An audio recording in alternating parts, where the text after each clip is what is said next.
journey after writing the book, The Letter, my commentary on the Willie Lynch letter. And a very pivotal moment is when I felt like God was telling me to leave DC, and that God would confirm it once I got to where I was going. In those first few weeks after leaving DC, being obedient to the Spirit, first of all, I left probably somewhere around the birthday of Martin Luther King, and of course it was a cold season, and we went to the place where God really revealed to me in that moment, Knoxville, Tennessee. In those first few weeks, I've kept getting these pivotal calls, and one of those calls was that down the street, probably less than 5 minutes from where I was, Dr. C.T. Vivian was going to be speaking. And I recall coming into a church that was a pretty common occurrence of us gathering in churches. It wasn't like a mega church. It was just kind of a good Baptist church, home church there in the city of Knoxville. Dr. Vivian was there, encouraging the people and retelling the story and making sure that we had what we needed. And then he took the time after that to speak with me and my brother Cleveland Bullitt, because we actually were involved in something when we got the call. So we dropped what we were doing to go and hear him and speak with him. I didn't know at that time.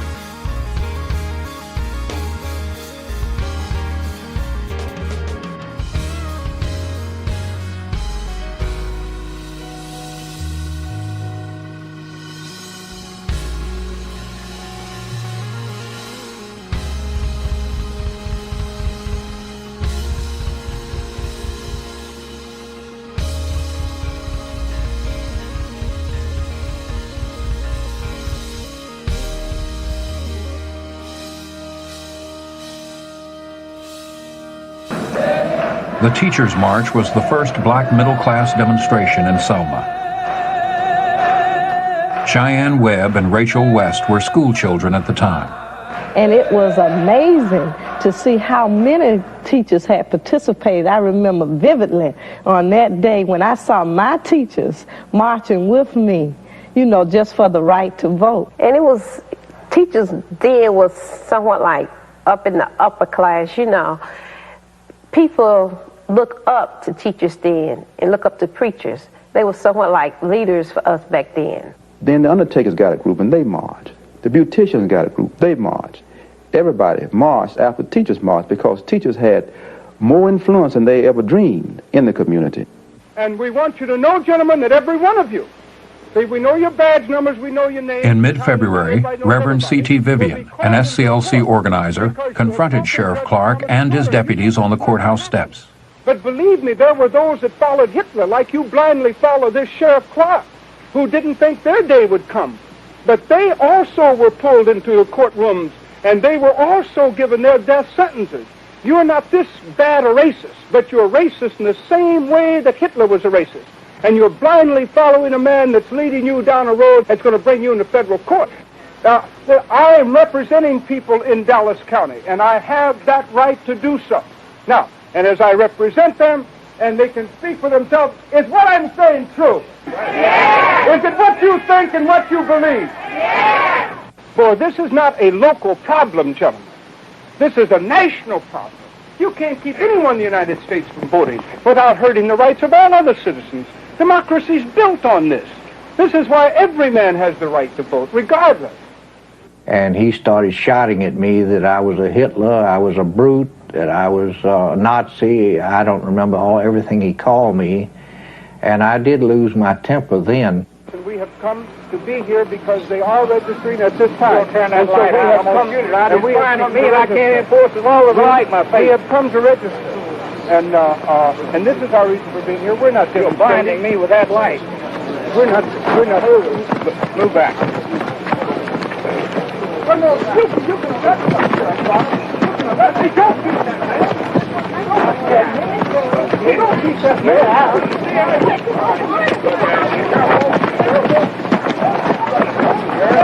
You want to arrest us? No, you don't have to beat us.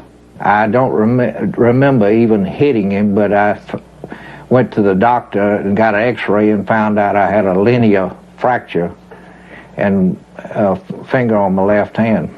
With Jim Clark, it was a clear engagement between the forces of movement and the forces of the structure that would destroy movement. It was a clear engagement between those who wished the fullness of their personalities to be met and those that would destroy us physically and psychologically. You do not walk away from that. This is what movement meant. Movement meant that finally we were encountering on a mass scale the evil that had been destroying us on a mass scale. You do not walk away from that. You continue to answer it. If we're wrong, why don't you arrest us? Why don't you get out in front of the camera and go on? It's not a matter of being in front of the camera. It's a matter of facing your sheriff and facing your judge. We're willing to be beaten for democracy. And you misuse democracy in the street. You beat people bloody in order that they will not have the privilege to vote.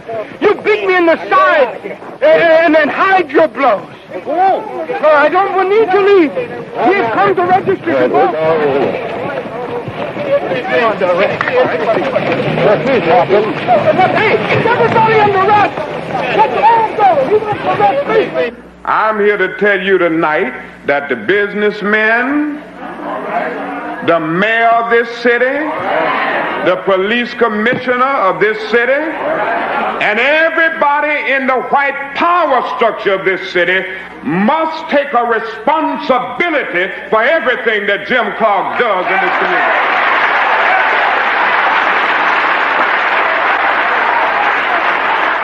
To force the Southern people to break down segregation and admit the Negro race into our theaters, into our swimming pools, into our... Strom Thurmond's 1948 presidential run on a segregationist platform was unsuccessful. But it wasn't until 1971 that the Supreme Court finally outlawed segregated pools and beaches, 17 years after the integration of American schools. The effort to integrate beaches and pools intensified here in 1964 in the former slave trading port of St. Augustine, Florida, when a civil rights leader literally drew a new line in the sand and asked former state attorney Dan Warren for the protection of the law. He was wearing a bathing suit. He said, well, I want to go swimming. And I said, well, be my guest. You're properly attired. And he said, well, you don't understand, Mr. Warren. Every time we want to go swimming at the public beach, the Klan interferes with us and they beat us up. Lunch counter sit-ins turned into beach wade-ins, and a special force of state troopers was sent in to keep segregationists from pummeling the protesters. They formed two lines, waded out in the ocean in full uniform. Demonstrators came in. Well, the Klan was waiting, and they had pickup trucks parked on the beach, and in the trunks and in the beds, the trucks had surveyor stakes. And they'd grab the surveyor stakes and try to break through that line.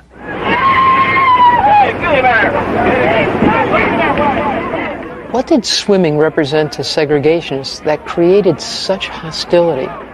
Fear. Of what? Fear against going and sharing the same water with blacks. 44% of black children live under the poverty level right now. All right? 36% of black families live under the poverty level, and that's the highest it's ever been since they've been keeping figures on us. Let's say it this way. Let's say it is too much and you drop out or are pushed out, is what we call it, being pushed out. Then 30% of a white dropouts are unemployed, but 71.4% of black dropouts are unemployed. If you're a black male, the study said that we may see a generation of young black men who've never had a steady job.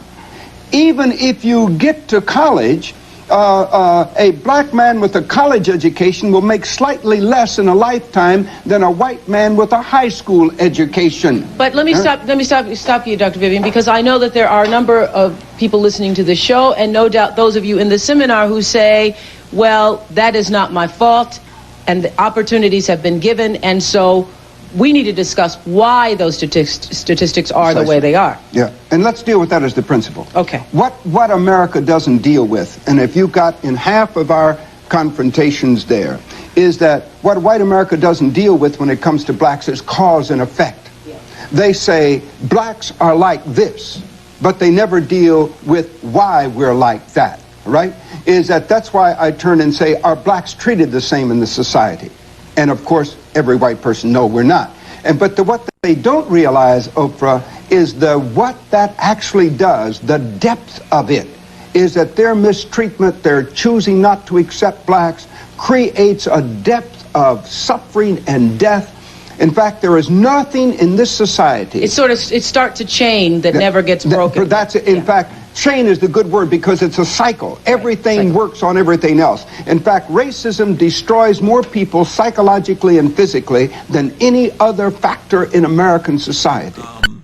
Before I had a chance to talk to Congressman John Lewis, I would be on and off planes out of Reagan National, and I would always see him in passing or see him coming in from Atlanta, and so I never really got the chance to talk to him. And fast forward, after going through that season, that time in Knoxville, and doing the ministry work in Knoxville and doing the organizing work in Knoxville and dealing with different things that were going on in the state of Tennessee, when I got to Atlanta, when it was time to come to Atlanta, in those first couple of weeks, I met Congressman John Lewis in the Kroger on Cascade, and finally had a chance to pull to the side and talk to him. And he really encouraged me to not lose my confidence. I had somewhat begun to lose my confidence in whether there would be real change or real liberation for the people. But he encouraged me that God is still God, and we believe the gospel, and that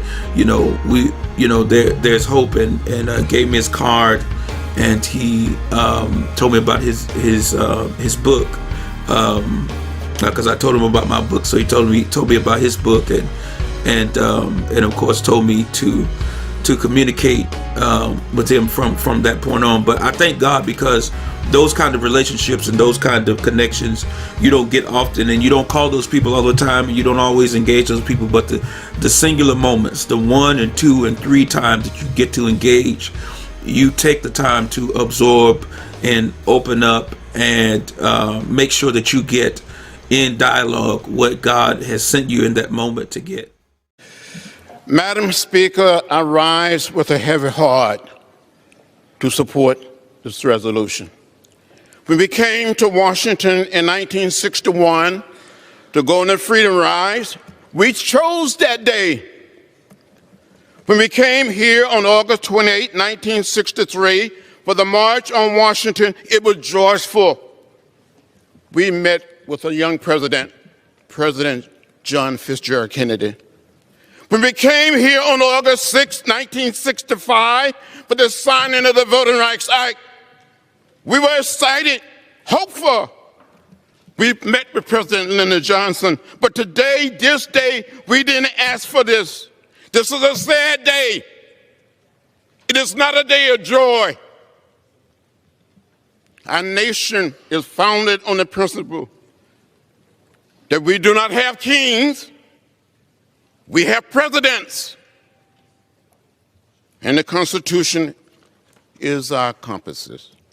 When you see something that is not right, not just, not fair, you have a moral obligation to say something, to do something. Our children and their children will ask us, what did you do? What did you say?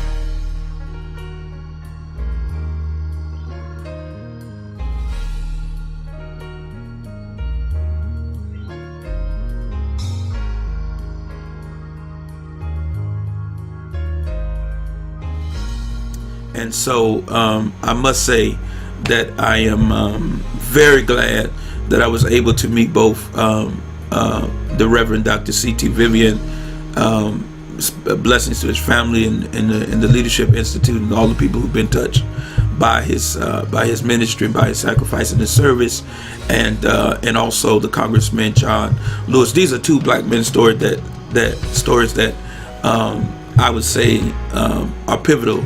Be true to who you are. Be true to what you're called to. rise above the need to assimilate and